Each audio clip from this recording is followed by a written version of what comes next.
Hello, random student here. So today I'll be sharing my insight on the topic site of the first mass. So there are two claims, one which is that it happened in Limasawa, and two is that it happened in Masawa, Butuan, Agusan del Norte.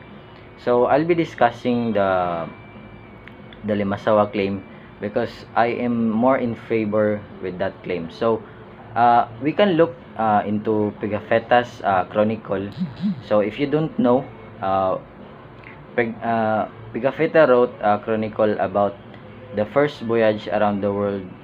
He meticulously described the events that transpired during the voyage, including their arrival on the Philippines on March 31, 1521, which was Easter Sunday.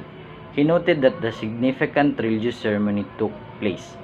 The event always points to the Limasawa event, where they encounter the native of the Limasawa in the Visayas region of the Philippines.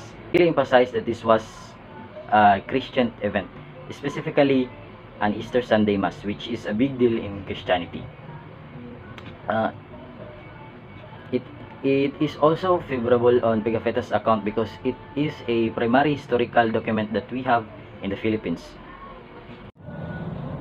And I think that the Limasawa claim is more credible because of so many evidence that it points to it, and because of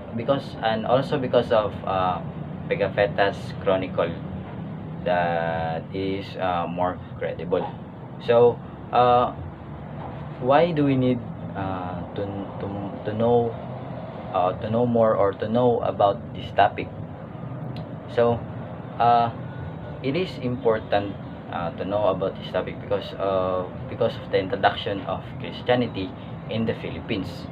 So it is really important part of our country and our country's history and culture.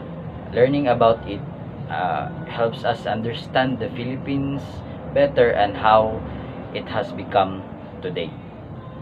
Thank you.